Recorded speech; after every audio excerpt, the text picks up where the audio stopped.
Breaking news this morning, a man was arrested overnight in Nashville following a standoff with police. Happened around midnight at a home near the intersection of Jeffrey and Eisenhower Drives.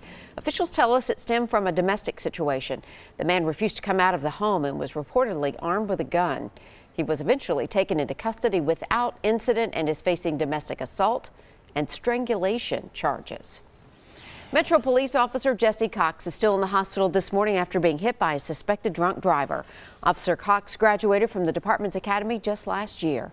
Police say he was driving on Old Hickory Boulevard near Nesbitt Lane when Paul Jordan veered into his path and crashed into him.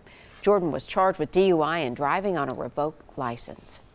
And we obtained new records and documents that show how the massive Gatlinburg wildfires unfolded and how first responders actually struggled to cope during, while it was going on. Yeah, mass chaos in so many ways. News Channel 5's Sarah McCarthy shuffled through all of those documents firsthand to look at the calls for 911 and also new video and find out what happened. We're trying to get there to you, ma'am. Try to run down the hill if you can, okay? Can't run down the hill. You can't make it down the road at all? Chaos and confusion. In these conversations, lives were on the line. Communications is key in any emergency, and fighting fire is no exception. But first-hand accounts from state forestry officials say communication often failed as this fire gained momentum. Ground crews often could not communicate with air crews. Others did not have radio frequencies, and firefighters on the front lines relied on flip phones with no mapping technology.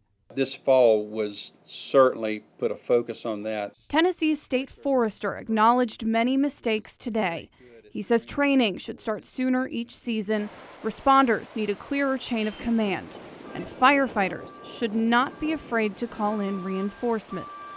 I wish we could have done more. Absolutely, I wish we could have done more. Lessons that only became clear after the chaos. We're trying everything we can. Well, we're trying to get down, but you've got us like a little caravan of 4 cars, and we're all going to, if the cars, and we can't see anything either. We're trying to edge our way down, but we can't see. Hold on for me, okay? Sarah McCarthy reporting on that. Meantime, the state forester emphasized that his department does not have the power to order evacuations, and that is where the lack of communication sometimes becomes key. While alerts did go out by way of TV and weather radios, TEMA did not send out text message alerts. They say they were not able to verify evacuation orders in place with Sevier County emergency officials in time. A Rutherford County teacher is out of a job this morning after he showed up to school drunk. Murfreesboro police arrested Christopher Garcia at Blackman Middle yesterday before classes began. Garcia was a math teacher. He's now charged with public intoxication, and it would have been Garcia's second year with the district.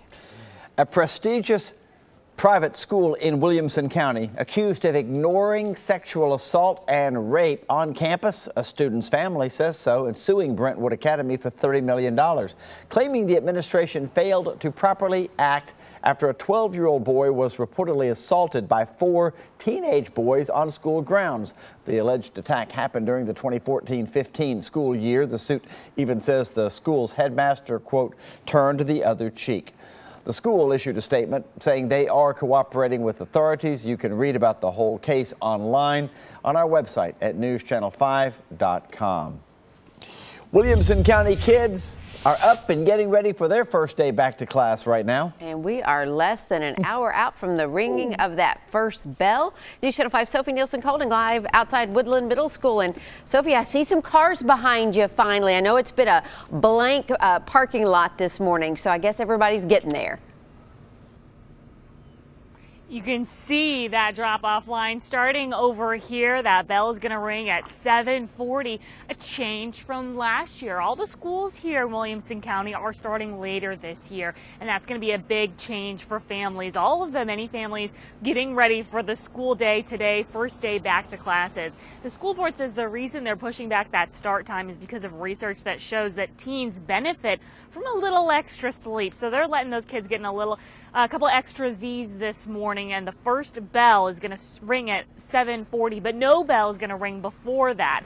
Now, some of the schools are going to have different start times this morning. The elementary schools, of course, are going to start later because the district cannot bus all of the students at once. But we do know that there are already a handful of administrators and teachers inside the building. We've been watching them come in all morning, getting ready for this first day. I know it's often full of excitement. If you're a parent and there's maybe a little bit of confusion about what time your kid's school starts, is it 7:40, 7:45, 7:50? I've actually posted a link with all of those start times on my Facebook page to make it easy for you. Just head to Facebook, NC5_Sophie Nielsen Colding. Good luck to all the kids starting here this morning and all over the county. Live in Williamson County, Sophie Nielsen Colding, News Channel 5.